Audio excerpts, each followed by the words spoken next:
Hello everyone, मेरा नाम है आशुतोष आनंद और आप देखना शुरू कर चुके हैं आनंद एडुकेयर। आज आपको एक बेहतरीन सा टॉपिक पढ़ाऊंगा। आयनिक बॉन्ड का तीसरा लेक्चर होगा और आयनिक बॉन्ड का चौथा लेक्चर होगा। पहली बार में पढ़ाए थे आयनिक बॉन्ड का बेसिक, दूसरी लैटिस एनर्जी, तीसरा पोलराइजेशन और आज का जो वीडियो है वो होगा थर्मल स्टेबिलिटी के। देखिए, थर्मल स्टेबिलिटी आज हम पढ़ाएंगे। चलिए शुरू करते हैं।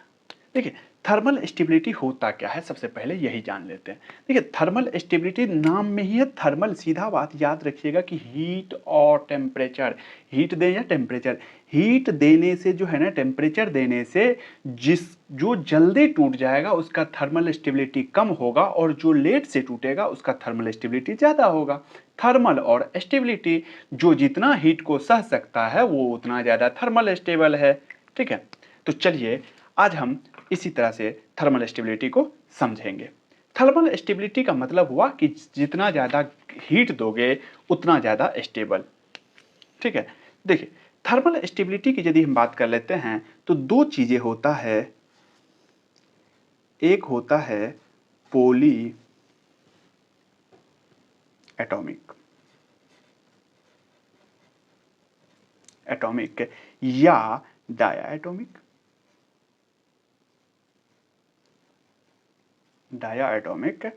Anion compound.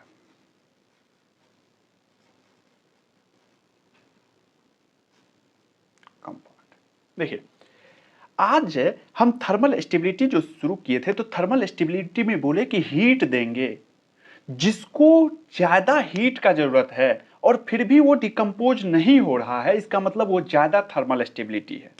जैसे आप लोग में ही एग्जांपल ले ले, आपके बाबू या तो छोड़ के चले गया या चले गई, आप यदि फिर भी पढ़ाई में पूरा जोर शोर से लगे हुए हैं तो इसका मतलब आप स्टेबल हैं, आप थर्मली ज्यादा स्टेबल हैं। खुद पे लेके देखिए। तो चलिए, तो आज थर्मल स्टेबिलिटी की यदि हम बात करते हैं तो दो चीजें होती है। एक होती है पोली एटॉमिक, एक होती है डाई एटॉमिक, यानी कि पोली एटॉमिक और डाई एटॉमिक एक साथ, और दूसरा होता है मोनो एटॉमिक एनायन कंपाउंड। हाँ, एक बात यहां पे बोलेंगे। देखिए, पूरा का पूरा थर्मल स्टेबिलिटी की यदि बात कर लेते हैं तो दो चीज पे खत्म हो जाएगा। एक होगा लैटिस एनर्जी और दूसरा होगा पोलराइजेशन। आप कहोगे कि क्या लैटिस एनर्जी, पोलराइजेशन, मैं थोड़ा सा तो यहां बता दूंगा। लैटिस एनर्जी मैं करवा चुका हूं बहुत ही अच्छे तरीका से विथ 10 क्वेश्चन के साथ, और पोलराइजेशन तो कल ही करवाए थे बहुत ही फनी ट्रिक के साथ। ठीक है, तो ये हम बात कर चुके हैं। तो यदि नहीं देखे हैं लेक्चर तो सबसे पहले लेक्चर देख करके आइए, ज्यादा अच्छा रहेगा। नहीं यदि देखना है तो अभी ये लेक्चर देख करके फिर वो दोनों लेक्चर देख लीजिएगा, लैटिस एनर्जी और पोलराइजेशन का, तो ज्यादा अच्छे से समझ आएगा और आयनिक बॉन्ड कंप्लीट हो जाएगा। ठीक है, तो चलिए अब हम शुरू करते हैं। पहला कि कैसे निकालेंगे थर्मल स्टेबिलिटी, लैटिस एनर्जी और पोलराइजेशन दो ही चीज का यूज आएगा। तो चलिए सबसे पहले हम निकालेंगे पोली एटॉमिक का, फिर निकालेंगे मोनो एटॉमिक का। ठीक है, फॉर्मूला जानेंगे, उसके बाद कुछ क्वेश्चन करेंगे और बताएंगे ढेर सारा चीज। तो चलिए शुरू करते हैं। फोर पोली एटॉमिक एनायन कंपाउंड, पोली एटॉमिक एनायन कंपाउंड की बात कर लेते हैं। पोली एटॉमिक में क्या सब आता है, कौन होगा पोली एटॉमिक? पोली का मतलब ज्यादा, या पोली एटॉमिक लिखिए या यहां पे डाई एटॉमिक लिख दीजिए, ऊपर में लिखे हुए थे। ठीक है, पोली एटॉमिक या डाई एटॉमिक, यानी कि डाई एटॉमिक का मतलब होता है दो एटम या दो से ज्यादा पोली। तो याद रखिएगा कि दो एटम होना चाहिए, जैसे CO3 2 माइनस, कितना एटम है? एक है, कौन? Carbon, oxygen. ठीक है, उस भी ऑक्सीजन कितना है? 3 3 है। ठीक है, उसके बाद देखिए SO4, एक सल्फर है, एक ऑक्सीजन है। PO4 3 minus, NO3 minus, H CO3- एक हाइड्रोजन, एक कार्बन, एक ऑक्सीजन, तीन तीन एटम है। ठीक है, और होता है कौन, O2-, दो एटम है। ठीक है, और लिख सकते हैं हम O2-2-, ठीक है, OH-। ये सारे के सारे याद रखेंगे कि पॉलीएटॉमिक होता है। ठीक है, चलिए तो अब पॉलीएटॉमिक का फॉर्मूला की बात कर लेते हैं कि क्या होता है, थर्मल स्टेबिलिटी कैसे निकालेंगे। तो मेरे दोस्त याद रखिएगा कि पॉलीएटॉमिक या डाई एटॉमिक में एक फॉर्मूला लगेगा, वो है thermal stability inversely proportional to polarisation.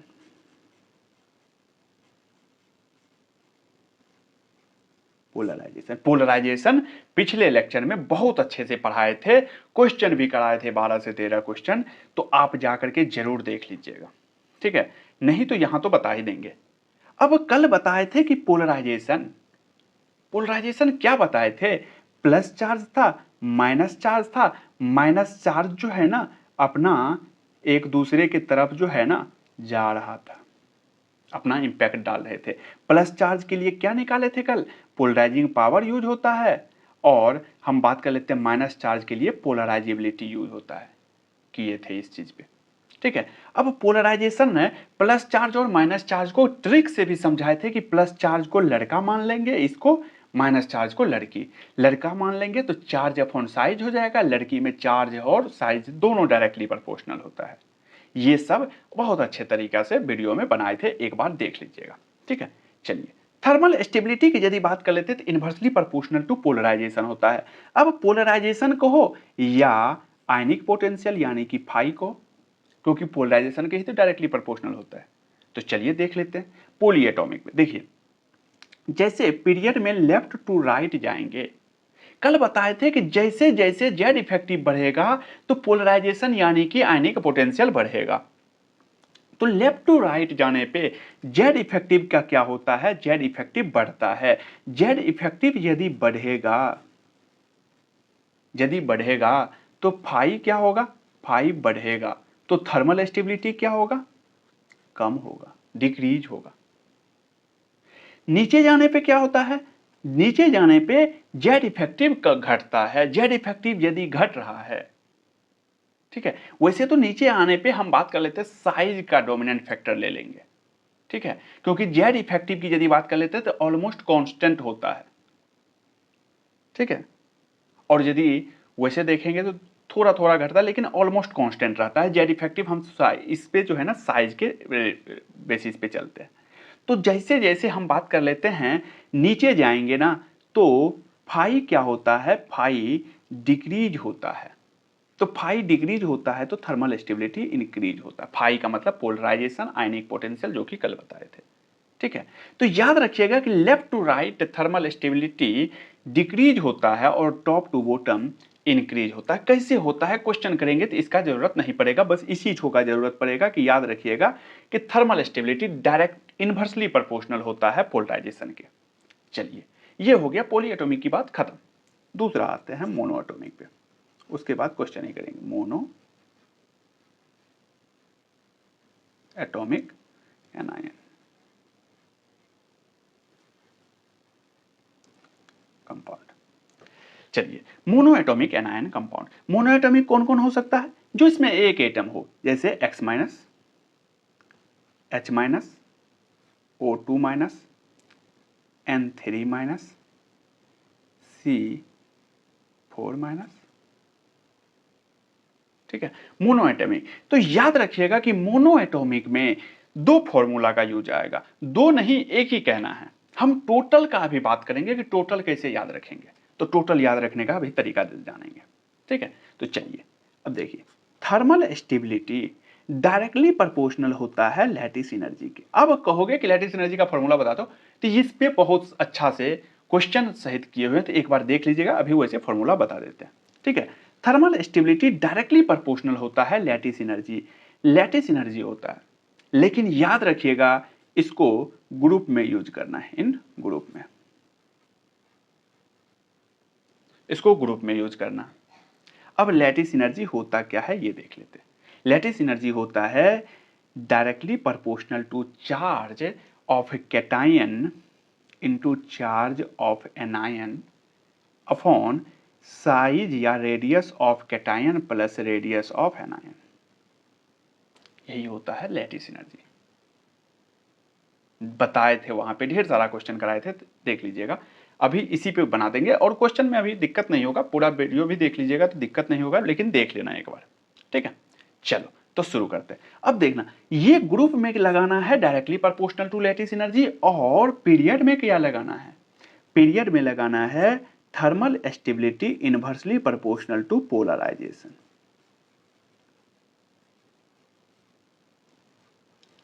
Polarisation आप कहोगे कि अब कैसे याद रखेंगे? तो याद इस तरीका से रखना है कि सिर्फ और सिर्फ मोनो एटॉमिक में दो फॉर्मूला आता है।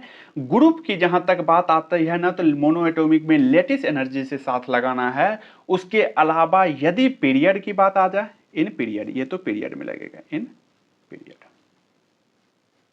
यदि पीरियड की बात आ जाए या डाई एटॉमिक या पॉली एटॉमिक, तो इनवर्सली प्रोपोर्शनल टू पोलराइजेशन। सिर्फ और सिर्फ ग्रुप में लगेगा लैटिस एनर्जी। यहां तक आपको क्लियर? तो चलिए अब कुछ क्वेश्चन करते हैं, उसके बाद कुछ कॉन्सेप्ट भी बताएंगे और लैटिस एनर्जी के बारे में थोड़ा सा बताएंगे भी कि कैसे क्या करना है। चलिए अब हम शुरू करते हैं कुछ क्वेश्चन। तो सबसे पहले क्वेश्चन आता है, आज पूरा लिख लिख करके करेंगे क्योंकि कुछ कुछ का मैसेज आता है कि आप लिख करके पढ़ाओ तो ज्यादा बेटर रहेगा, तो आज लिख करके ही काम करेंगे, ठीक है। तो पहला क्वेश्चन हमारे स्क्रीन पे लीजिए, LIF, KF, RBF। चलिए इसको देखना है तो इसको आप लोग खुद से देखिए। अच्छा एक चीज और, कल जो हम बताए थे पोलराइजेशन में, वहां पे कॉमन जो था ना उसको हटा देते थे, एक तरह से हटा ही देते थे कैलकुलेशन जब निकालते थे, कंपेयर करते थे। आज देखिएगा, आज हम क्या बताएं, पोली एटॉमिक या डाई एटॉमिक एनायन या मोनो एटॉमिक एनायन, ठीक है। तो अब देखिए क्या होता है, लिथियम फ्लोराइड, पोटेशियम फ्लोराइड और rubidium fluoride.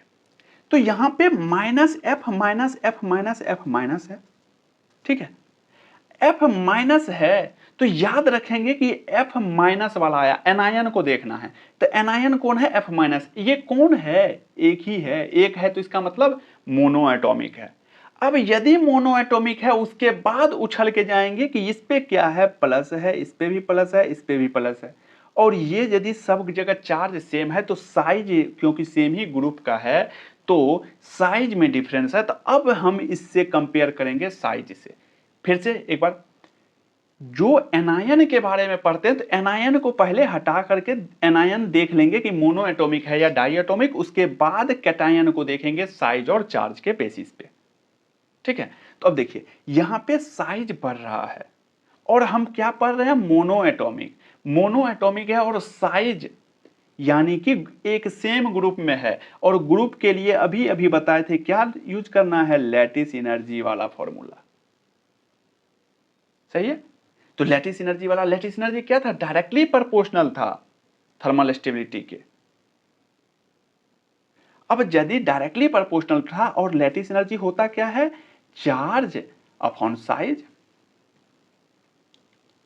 Charge upon size. तो अभी यहां क्या देख रहे हैं, साइज देख रहे हैं। तो साइज यदि बढ़ रहा है तो लैटिस एनर्जी कम होगा, तो इसका मतलब रुबिडियम का साइज ज्यादा है, लैटिस एनर्जी कम होगा। लैटिस एनर्जी कम होगा तो थर्मल स्टेबिलिटी भी कम होगा।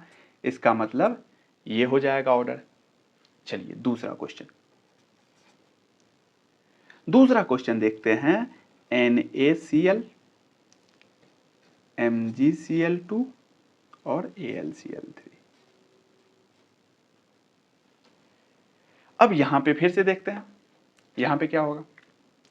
तो यहां पे Cl है, Cl है, Cl है, सब मोनो एटॉमिक है। क्यों? क्योंकि हम बात करते हैं एल्युमिनियम से तीनों Cl जुड़ा हुआ है, तो एक Cl की बात कर रहे हैं अभी हम। तो एक Cl माइनस माइनस माइनस, यानी कि एनायन जो है ना मोनो एटॉमिक है, पहली बात है, ठीक है, मोनो एटॉमिक है। अब देखना है कि सोडियम सोडियम मैग्नीशियम एल्युमिनियम, यानी कि ये सेम पीरियड में है। Na पे +1 है, Mg पे +2 चार्ज हो जाएगा, ए एल्युमिनियम पे +3 चार्ज हो जाएगा। अब ये यदि पीरियड में है तो पीरियड में है तो हम बात कर लेते हैं, और मोनो एटॉमिक है तो याद रखेंगे कि थर्मल स्टेबिलिटी इनवर्सली प्रोपोर्शनल हो जाएगा पोलराइजेशन, यानी कि यहाँ पे हम फाई से कंपेयर कर लेते हैं, यानी कि पोलराइजेशन से। अब पोलराइजेशन से करेंगे तो आपको कल बताए थे, फिर वही लड़का वाला कैटायन है लड़का है, जितना ज़्यादा पैसा होगा, जितना ज़्यादा चार्ज होगा, उतना ज़्यादा थर्मल स्टेबिलिटी होगा। तो इसका मतलब इसका थर्मल स्टेबिलिटी यानी कि इसका जो है ना उतना ज़्यादा पोलराइजेशन होगा। तो इसका पोलराइजेशन यानी कि एल्युमिनियम का ज़्यादा होगा। एल्युमिनियम का यदि पोलराइजेशन ज़्यादा होगा तो अभी अभी बताए थे thermal stability inversely proportional polarisation का होता है, तो इसका थर्मल यदि पोलराइजेशन ज़्यादा है तो थर्मल स्टेबिलिटी कम हो जाएगा। चलिए अगला क्वेश्चन की यदि बात कर लेते हैं तो lithium hydride NaH KH RBH, अब थोड़ा सा फास्ट बना लेते हैं, थोड़ा सा CSH, ठीक है। अब देखिए यहाँ पे क्या है, हाइड्राइड H- मोनो एटॉमिक है तो वही बात है, मोनो एटॉमिक है तो सबसे पहले, और देखिए ना ये सेम ग्रुप है, ग्रुप में लगाएंगे क्या लगाएंगे, लैटिस एनर्जी लगाएंगे। लैटिस एनर्जी चार्ज सब पे एक एक है, +1 है तो चार्ज वाला तो लगेगा नहीं, साइज वाला लगेगा। Lattice energy inversely proportional to size होता है। लैटिस एनर्जी एक बार देख लीजिएगा तो यहाँ तुरंत क्वेश्चन बनेगा, तो एक बार देख लीजिएगा, ठीक है। तो जैसे साइज बढ़ेगा तो लैटिस एनर्जी कम होगा, और जैसे जैसे लैटिस एनर्जी कम होगा तो थर्मल स्टेबिलिटी भी कम होगा। तो इसका मतलब इसका साइज ज़्यादा, लैटिस एनर्जी कम, तो थर्मल स्टेबिलिटी भी कम। तो यानी कि हम बात कर लेते हैं टॉप टू बॉटम नीचे जाने पे डिक्रीज हो रहा है, ठीक है। अब देखिए, अब अगला क्वेश्चन,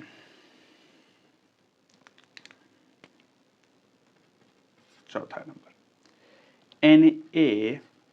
Na2SO4 MgSO4 Al2SO4 का होल ट्वाइस, ठीक है। ये देख लेते हैं, ये क्या आ गया, पोली एटॉमिक डाई एटॉमिक। तो डाई एटॉमिक या पोली एटॉमिक वाला है तो एक ही फॉर्मूला है, thermal stability inversely proportional to polarisation.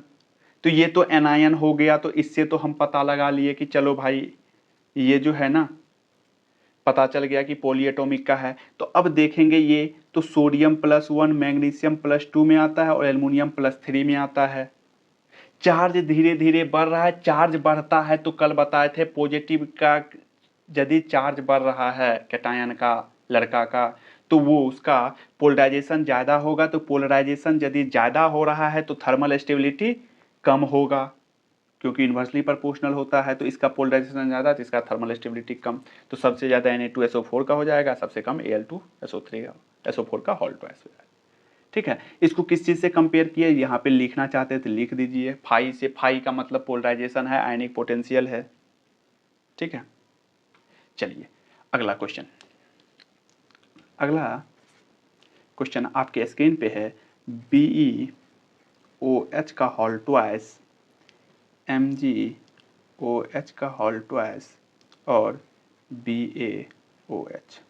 अब देखिएगा ये भी क्या है, पॉली एटॉमिक है। पॉली एटॉमिक है तो एक ही फॉर्मूला ही बताएं हम आपको, thermal stability inversely proportional to polarisation. तो यानी कि हम बात कर लेते हैं ये माइनस ये माइनस ये माइनस, तो वही बात है Be+2 Mg+2 Ba+2 same group में है, चार्ज भी सेम है। तो साइज देखेंगे, इसका यदि साइज ज़्यादा होगा तो आपको हम बताए थे कैटायन का, लड़का का यदि मोटू लड़का होता है ना तो उसको लड़की पसंद नहीं करती है।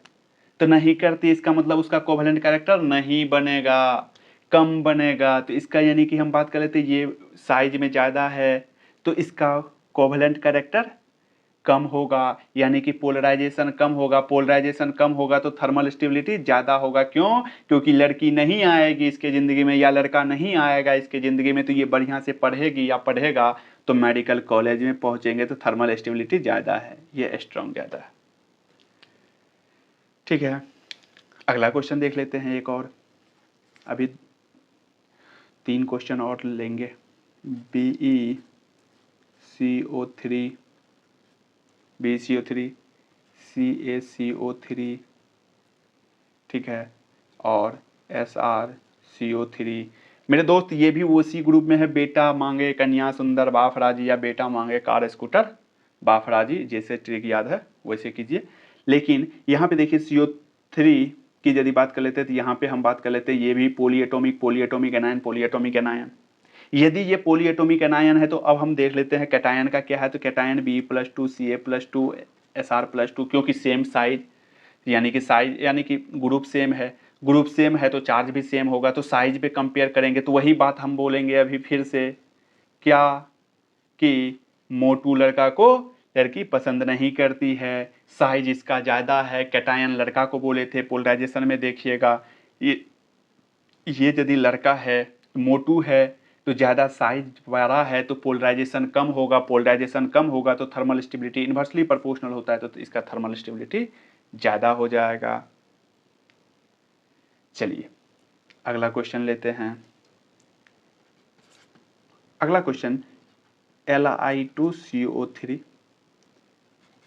Na2CO3 K2CO3 Rb2CO3, यहाँ पे छोटा सा लिख देते हैं CH2CO3, दिख रहा होगा। चलो अब देखिए, अरे यार कलम गिर गया, एक मिनट। अब देखिए लिथियम की यदि बात करते हैं, lithium carbonate carbonate carbonate carbonate सब जगह आया, तो मेरे दोस्त क्या हो रहा है, पॉलीएटॉमिक पॉलीएटॉमिक पॉलीएटॉमिक एनायन है, पॉलीएटॉमिक एनायन है। यदि पॉलीएटॉमिक एनायन है, ठीक है, पॉलीएटॉमिक यदि एनायन है तो हम बात कर लेते क्या हो जाएगा। तो अब देखेंगे कैटायन को, कैटायन देखेंगे तो ++1+1+1 सेम ग्रुप में है तो चार्ज भी सेम है, चार्ज सेम है तो अब साइज पे देखेंगे, साइज बढ़ रहा है पोलराइजेशन कम होगा, थर्मल स्टेबिलिटी ज़्यादा हो जाएगा, तो यानी कि CS2CO3 का ज़्यादा होगा, फिर Rb2CO3, फिर K2CO3 Na2CO3 और सबसे कम Li2CO3 का। यहीं पे लो फाई हाई फाई आपके दिमाग में आ रहा होगा कि लो फाई हाई फाई कब पढ़ाओगे, तो यहीं पे बताएंगे, अभी जस्ट आ रहे हैं, ठीक है। उसके बाद एक और क्वेश्चन देख लेते हैं, LiOH NaOH KOH RbOH CSOH। अब देखिए सेम क्वेश्चन है ऊपर वाला, तो ये आप भी बना सकते हैं। तो देखिए यहाँ पे पॉलीएटॉमिक एनायन है, OH- OH- OH- polyatomic anion है, तो यदि यानी कि Li+, Na+, K+, Rb+, CS+, यानी कि चार्ज भी सेम है तो साइज पे देखेंगे। यदि प्लस चार्ज का जो है ना हम बात कर लेते हैं, अभी अभी बताए थे कि प्लस चार्ज का मोटू लड़का को लड़की पसंद नहीं करते, इसका पोलराइजेशन कोवेलेंट कैरेक्टर कम आएगा, थर्मल स्टेबिलिटी ज़्यादा हो जाएगा, ठीक है। चलिए अब थोड़ा सा एक बात करते हैं लो फाई हाई फाई का, कि इसका थर्मल स्टेबिलिटी कम क्यों हुआ और इसका ज़्यादा क्यों हुआ। तो चलिए बात कर लेते हैं कार्बोनेट का, लो फाई हाई फाई का carbonate, Li2CO3 Na2CO3 K2CO3 Rb2 दिख रहा है ना, हाँ Rb2CO3 और CS2CO3। अब देखिएगा ये लो फाई कौन होता है, याद रखिएगा कि फर्स्ट ए ग्रुप को लिथियम को छोड़ करके नीचे जो जितना भी आ रहा है सब जो है ना लो फाई होता है। हाई फाई कौन होता है, फर्स्ट ए ग्रुप में लिथियम, ठीक है। अब देखिएगा अभी अभी शुरुआत में क्या बताए थे, थर्मल स्टेबिलिटी जिसको जितना गर्म करेंगे वो यदि टूट रहा है जल्दी, लड़की का थोड़ा सा स्माइल आया और आप यदि पिघल रहे हैं तो आप थर्मल स्टेबल कम हैं, ठीक है। तो ये जैसे ही इसको हीट करेंगे ये टूट जाता है, पिघल जाता है, Li2O, यानी कि पिघलता नहीं है, टूट जाता, बिखर जाता है, CO2, ठीक है। अब जैसे ही लो फाई की बात कर लेते हैं, ये सब को हीट देने पे ये डिकम्पोज नहीं होता है, ये डिकम्पोज हो जाता है। तो इसको याद रखिएगा कि लिथियम का कार्बोनेट डिकम्पोज होता है और बाकी फर्स्ट ए ग्रुप का कार्बोनेट डिकम्पोज नहीं होता है। तो अब इसको हम एक अपने हिंदी लैंग्वेज में लिखना है या जैसे लिखना है वैसे लिख लेते हैं कि ये लिख सकते हैं ये बात कि लो फाई वाले, हिंदी में ही लिख देते हैं, कार्बोनेट डिकम्पोज्ड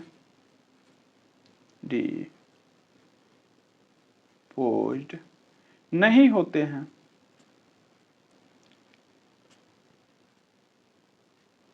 इसीलिए थर्मल स्टेबिलिटी ज्यादा होते हैं, हाई हो जाएगा, हाई होता है। यानी कि ये इसको हीट करेंगे ये टूटता नहीं है। लड़की या लड़का धमकी देता है कि हम तुमको छोड़ देंगे, बोलना नहीं, जा अभी मेरा नीट है, हम टूटेंगे नहीं। तो चलो, तो यही चीज है कि याद रखिएगा कि जो लो फाई वाला कार्बोनेट है ना उसका थर्मल स्टेबिलिटी ज्यादा होता। आप कहोगे कि ये काहे बता रहे हो?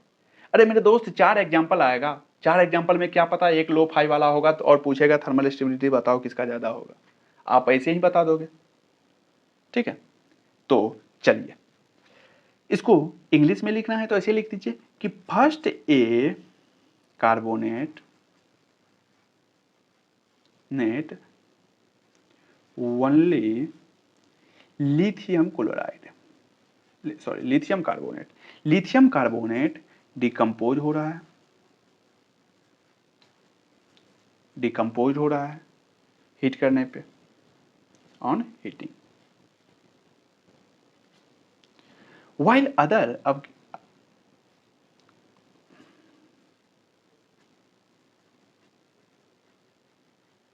अदर कार्बोनेट डिकम्पोज नहीं हो रहा है,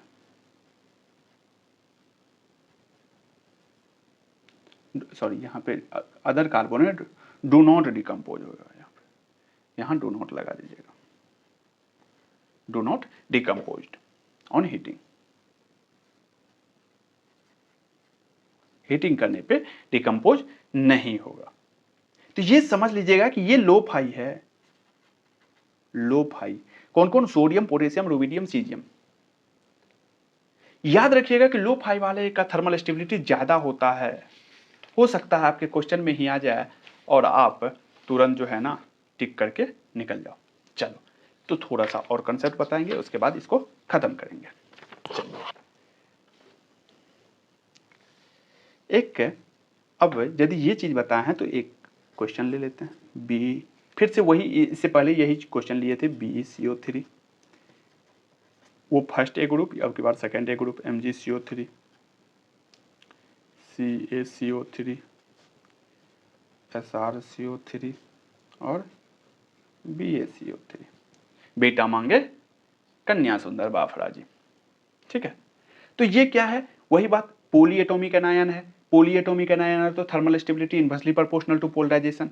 तो नीचे जाने पे जो है ना साइज बढ़ रहा है, पॉजिटिव चार्ज है। पॉजिटिव चार्ज यदि हम बताए थे लड़का का साइज पे ध्यान नहीं देता, उसका पोलराइजेशन कम होता, पोलराइजेशन कम होगा तो थर्मल स्टेबिलिटी बढ़ जाएगा। आपको कि ये क्या नया बता रहे? नया बता नहीं रहे कुछ, बस एक स्टेटमेंट लिखा देंगे जिससे आपको याद रहेगा। ठीक है, एक और क्वेश्चन ले लेते हैं बस। BeCO3 और Li2CO3 में, इसमें बताइएगा थोड़ा, इसमें क्या है? लिथियम से आगे है पीरियड में बेरिलियम है, तो ये एनायन ही पॉलीएटॉमिक एनायन। लिथियम से आगे है बेरिलियम। यदि बेरिलियम आगे है तो जेड इफेक्टिव क्या होता है? ज्यादा होता है। तो इसका मतलब जेड इफेक्टिव ज्यादा, पोलराइजेशन बी का ज्यादा। यदि पोलराइजेशन ज्यादा तो थर्मल स्टेबिलिटी कम, यानी कि Li2CO3 का कम। एक चीज गौर किए आप कि फर्स्ट ए और सेकंड ए एस ब्लॉक में लिथियम का भी ज्यादा है, लिथियम से नीचे जाएंगे तो ज्यादा ही है, और यदि हम पीरियड में जाते हैं तो लिथियम से भी कम बेरिलियम है। तो क्या हम ये स्टेटमेंट लिख दें यहां? बोलो बोलो, लिख दें? तो चलो लिख देते हैं, aluminium second, sorry, all second ए कार्बोनेट, जोश में भाग गए थे, ऑल सेकंड ए कार्बोनेट डिकम्पोज होता है। पहली बात तो ये देख लेना है कि डिकम्पोज होता है। डिकम्पोज होता है हीट करने पे।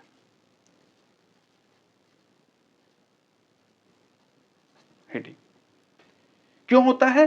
क्योंकि इसका पोलराइजेशन ज्यादा है। अभी तो देखे हैं पोलराइजेशन ज्यादा है, ड्यू टू पोलराइजेशन। पोलराइजेशन। अब यदि पूछेगा कि बताओ थर्मल स्टेबिलिटी किसका ज्यादा है, ये तो थर्मल स्टेबिलिटी का ही ऑर्डर है ना। थर्मल स्टेबिलिटी किसका कम है? तो पूरे एस ब्लॉक में थर्मल स्टेबिलिटी BeCO3 का कम है। क्यों? क्योंकि हम लेफ्ट टू राइट जाते हैं तो साइज भी घटता है, साइज सबसे छोटा है। तो चलो यहां पे एक लिख देते हैं, BeCO3 is list thermally stable. Thermally stable, list thermally stable in S block, पूरे एस ब्लॉक में। S block, S block metal carbonate. ये अभी जो भी हम स्टेटमेंट लिखे हैं ये कार्बोनेट के लिए लिखे हैं। कार्बोनेट क्यों? क्योंकि साइज छोटा था, ड्यू टू स्मॉल साइज।